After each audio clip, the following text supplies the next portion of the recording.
Greetings. Belal Muhammad takes on Jack Della Maddalena this Saturday as the main event of UFC 315. And this is going to be an absolute banger. Jack Della Maddalena, probably one of my favorite fighters out there. Absolutely ferocious striker. Very fun to watch. A lot of killer instinct, a lot of finishing potential. Getting his first title shot, first 5-round fight as well in the UFC.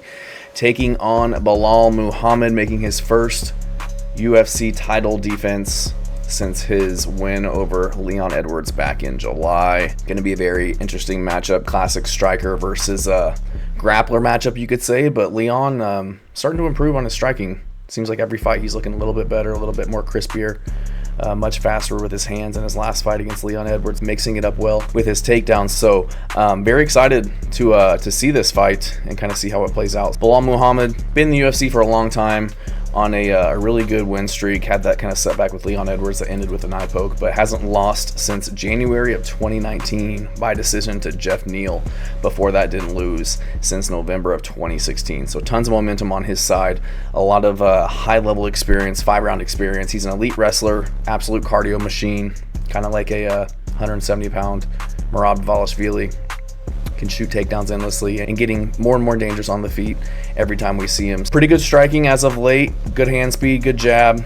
We saw that against Leon Edwards, was able to tag him a few times and throw some really fast combinations. Mixed in his striking very well in between shooting his takedowns.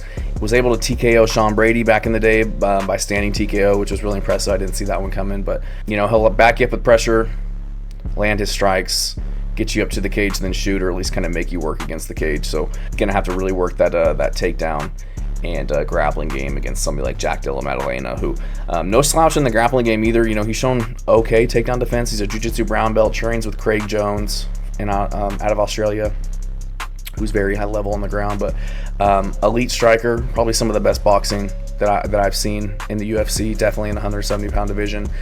Switches stances effortlessly, rips to the body, probably one of the best body strikers in the game. Just absolutely rips, you know, liver shot KO of Imaev, I think his name was, in his first fight in the UFC. So nobody has better body work than JDM, which opens up a lot of his head strikes as well. Will throw high kicks, front kicks, but primarily a boxer.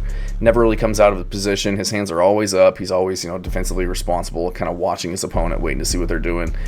Excellent defensive guard, where opponents don't really ever land flush on him. I've never really seen him get hurt. Doesn't really get tagged fully. You know, they'll bounce off his shoulders, kind of glance off of him. He'll bob and weave and, you know, take the snap off of a lot of the strikes that do land.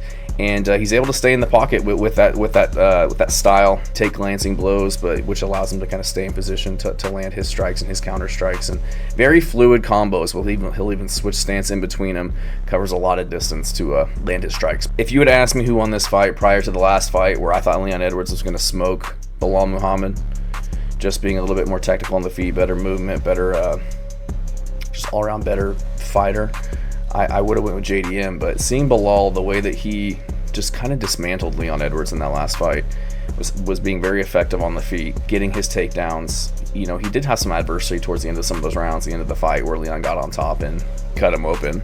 But other than that, I mean, I think Belal gets this one done. Jack Della Maddalena's his takedown defense is suspect. It shows that he's 70%, but Burns was 7 for 11 on takedowns. Basil Hafez got him down 3 times, and Hafez kind of turned out to be a dud. Really not as good as we thought he would be coming off of that performance. I know it was short notice, but still got him down 3 times. Neither of those guys are really primarily wrestlers. Burns is more of a jiu-jitsu guy. So seeing these guys who aren't elite level wrestlers and aren't to the ability of Belal have that much success against them, I think that Belal is going to just spam takedowns and get a lot of them in this fight. I know JDM landed a beautiful knee against Burns, but Burns was pretty tired, and he doesn't have the cardio or the wrestling that Belal does. He's like I said, he's a jiu-jitsu guy first, and I don't see Belal being tired and shooting panic takedowns or kind of making lackadaisical decisions like that because he's tired or because he's hurt. Belal can shoot all night. He's not going to get tired. Burns was able to keep him down for a little bit, and I think Belal will have even more success, and if not, he'll just continue to shoot and not really slow down the way that Burns did in that third round. I am concerned if JDM can start landing his body shots that he does so well, if he'll be able to kind of eat away at the cardio of Belal. I'm curious to see if JDM can land the shots that he did in the Burns and Hafez fights. He was able to defend against Imaya very well and get the liver shot, but JDM's also showed some kind of low IQ moves that I feel like a lot of people aren't talking about. And I think that Belal will be able to take advantage of those in this fight. At times he would pull guillotine or kind of go for a darce and give up position in some of his fights. He was pulling guillotines instead of digging underhooks to defend takedowns in the Basel Hafez fight. He had defended a takedown and could have easily pushed off or kept top position, or pushed off and got back to his feet, but he put himself on bottom against Hafez when he didn't have to, going for a darce. He was beating him up on the feet, beating up Hafez on the feet, went to the ground with him, tried to take his back, was reversed in round 3. Just a lot of these mistakes that he can't make against somebody like Belal, because if he does, Belal will capitalize, will hold him down, and will win rounds off of him. He's got to do everything that he can to keep this on the feet and not even try to out-wrestle Belal or even go for submissions. I don't think he's going to submit Belal. I don't think Belal's ever been submitted. He's been finished by punches and lost decisions, but never been submitted. He trains with, Khabib and those guys. So I doubt he's going to have any success in terms of grappling, and even if he does, I feel like he's going to tire himself out, wear out his arms while doing so. And finally, Belal's striking, and this is kind of kind of a light bulb moment for me in his last fight with Leon Edwards. He is an elite wrestler, but he throws strikes with such bad intentions. Not just to set up his takedowns, he's really trying to take your head off. And you're forced to defend. You're forced to defend these, hammers coming your way, because if you don't, you're going to get knocked out by Belal Muhammad, which nobody wants. And when you're defending, that's when he shoots takedowns.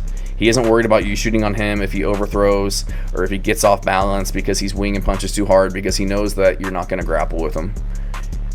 He knows that if you do shoot, he's probably going to defend it and end up on top. So he's shooting takedowns at the right times and is setting it up with, really good punches. Like, you'll see some jiu-jitsu practitioners, they'll throw little pitter-patter punches just to kind of get your hands up or get you thinking, and then they're shooting under. Like, Belal's looking to take your head off, because he knows he doesn't have to worry about you ducking under and shooting on him. He knows that, nobody wants to grapple with him. They're not going to shoot takedowns on the guy, so they're forced to defend. And when they do, that's when he's shooting takedowns. And he has the cardio and the wrestling advantage. He just went 5 rounds with Leon Edwards. He has the 5-round main event and championship experience. JDM has never gone 5 rounds, which is just crazy to me that they're giving him a title shot. I know he's really good, but never gone 5 rounds in the UFC, never even been scheduled for 5 rounds to even build a camp around going that long. And he's only gone to a decision twice in the UFC. So he's only gone to 3 rounds twice. And Belal went 5 rounds with Vicente Luque, Gilbert Burns, and Leon Edwards in his last fight. JDM hasn't fought in over a year. He's going into his first 5-round main event title against an absolute cardio machine who will be pushing the pace and wrestling all night. It just doesn't seem like a recipe for success for him. Belal has all the momentum, all the experience. Only thing he's lacking here is the striking ability of JDM, but everything else is kind of in his favor. So I got to go with Belal Muhammad to get this one done. I don't think he finishes JDM. JDM was able to survive a lot of submissions in his career. He's able to stay safe on the ground. He can be controlled, though, and I think that's where this fight takes place, is, Belal landing his strikes on the feet, maybe gets stung a few times, but primarily getting this fight to the ground and controlling en route to a 5-round decision win. Thanks.